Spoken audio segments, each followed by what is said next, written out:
theory, MMT, especially the United States, because it's the reserve currency for the world? Well, I think the modern monetary theorists are more confident than they ought to be, too. I don't think any of us know what's going to happen to this stuff. I do think there's a good chance that this extreme conduct is more feasible than everybody thought.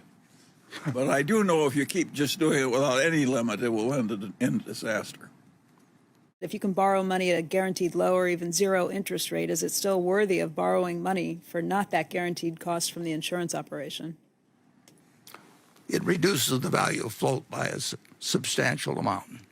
And we have a flexibility with our float that virtually no one has. And I've written about this in the annual letter. But the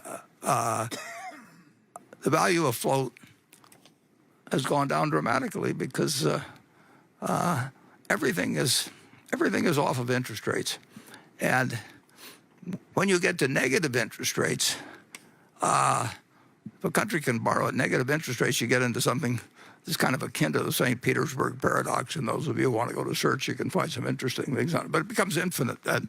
It's a crazy consequence of a bunch of abstract mathematics where you get there. But you lose gravity entirely. And if you tell me that I'm going to have to lend money to the government at minus 2% a year, and I'm talking nominal figures, not, you're just telling me how I'll go broke over time. if I do that, so it pushes you to do other things. And of course, we've seen it.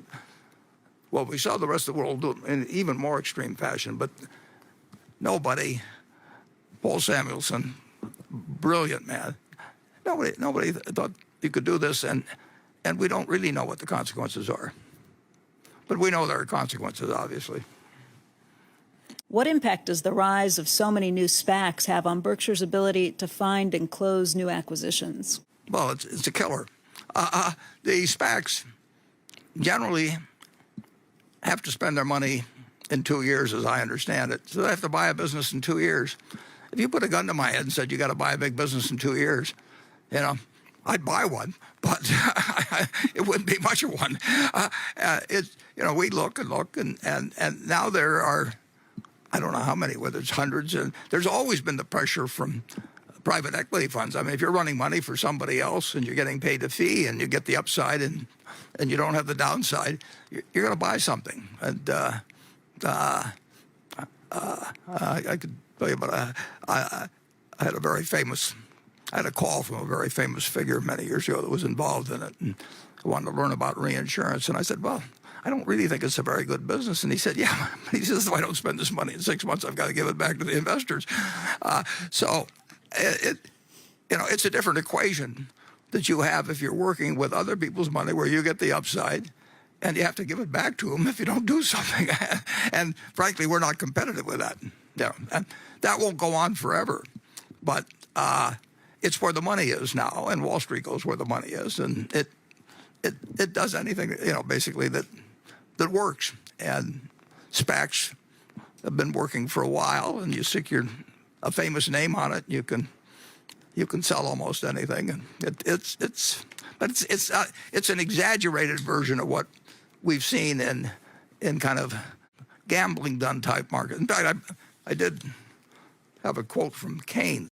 This is probably one of the most famous quotes in history, because it really sums up the problem of the fact we've got the greatest markets the world could ever imagine. I mean, imagine being able to own parts of the biggest businesses in the world and putting billions of dollars in them and take it out of, 2 days later. I mean, compared to farms or apartment houses or office buildings where it takes months to close a deal, I mean, the markets offer a chance to participate and invest in earning assets on a basis that's very, very low cost, and instantaneous, huge, all kinds of good things. But it makes its real money if they can get the gamblers to come in, because they provide more action and they're willing to pay sillier fees and all kinds of things. So you have this incredible,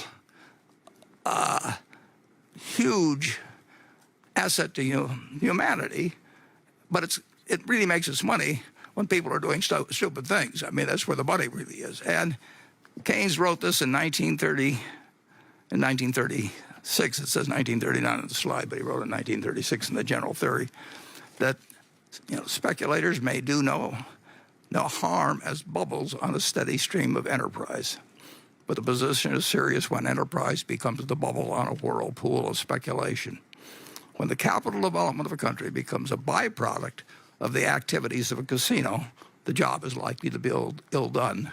Well, the stock market, we've had a lot of people into the casino in the last year. You have millions and millions of people have set up accounts where they day trade, where they're selling puts and calls, where they, I would say that you had the greatest increase in the number of gamblers, essentially. And there's nothing wrong with gambling. And they got better odds than they've got if they play the state lottery.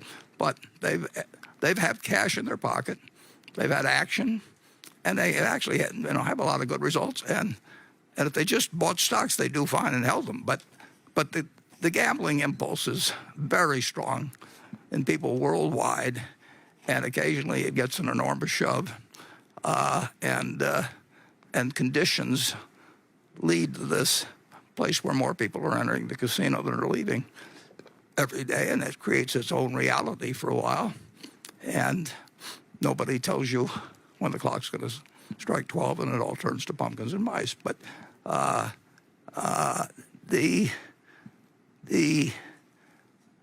when the competition is playing with other people's money, or if they're playing foolishly with their own money, but the big stuff is done with other people's money, they're going to beat us. I mean, we're not. That's a different game, and they've got a lot of money, so we're not going to have much luck on acquisitions while this sort of a period continues. But it's happened before. This is about as extreme as we've seen it, isn't it, Charlie? Yes, of course. I call it fee-driven buying. In other words, not buying because it's a good investment. They're buying it because the advisor gets a fee. And, of course, the more of that you get, the sillier your civilization is getting. And to some extent, it's a moral failing, too. Because the easy money made by things like SPACs and total return derivatives and so on and so on, you push that to excess, it causes horrible problems for the civilization. And it reflects no credit on the people that are doing it and no credit on the regulators and voters that allow it. So I think we have a lot to be ashamed of in current conditions. But it's where the money is. Yeah, but it's shameful what's going on. Yeah. It's not just stupid, it's shameful. It's not. I don't regard it as shameful on a lot of the people that gamble. I mean, gambling is a very human instinct, and they've got money in their pocket, and they know somebody else that's made money who they don't think's any smarter than they are. No, I don't mind the poor fish that gamble. I don't like the professionals that take the suckers. Says if you deem stock prices to be overvalued or in a bubble, do you think it's best to keep your money in cash while waiting for prices to come down to a fair price? Or would it be a better idea to invest this money in some way while waiting until stock prices are fair again and then sell the investment to buy the stocks? Well, Charlie and I have had that discussion on a lot of things. We bought some stocks we really don't know that much about, but I'm not really comfortable doing that. You're used to shooting fish in a barrel, but that's gotten harder. We've got probably 10 to 15% of our total assets in cash beyond what I would like to have, just as a way of protecting the owners and the people that are our partners from ever having us ever get in a pickle. You know, we really run Berkshire to make sure that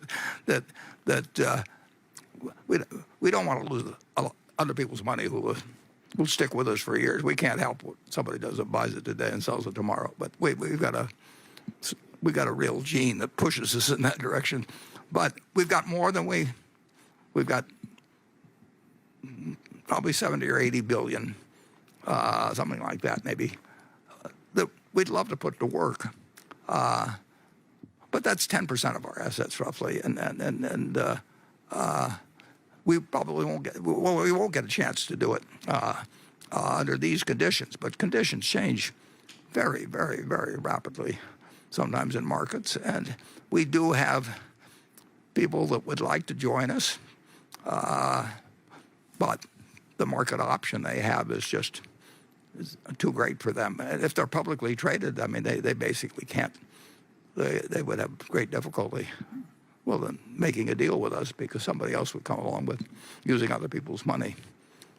It's, you know, we may be unhappy about the 70 billion, but we're very happy about the other 700 billion. So it's not like we should complain. Oh, you said you bought some stocks that you don't know a lot about. What are they?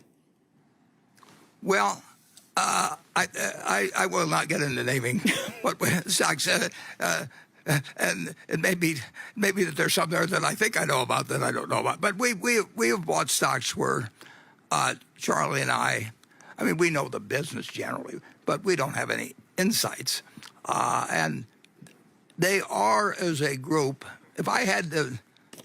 If it told me I was going to be shot unless I got the best result, I would rather own those stocks than the Treasury bills we own. But on the other hand, we work with the quantities of money where if we put $50 billion into things that I'm kind of so-so about but that are better than Treasury bills, it doesn't – I'm not wildly comfortable about that, even though it can be undone. It's selling $50 billion when it's really attractive to buy something else. There's a lot of slippage that can happen in moving sums like that around. So that's something we talk about all the time. They're good companies. They're fine companies. But do we know something about those companies or have a way of evaluating that gives us an edge? The answer, I think, what do you feel about it, Charlie? We've talked about it a lot. Well, of course it's a lot harder. And I think one consequence of this present situation is that Bernie Sanders has basically won, and that's because everything boomed up so high and interest rates so low. What's going to happen is the millennial generation is going to have a hell of a time getting rich compared to our generation, and so the difference between the rich and the poor in the generation that's rising is going to be a lot less. So Bernie has won. He did it by accident, but he won.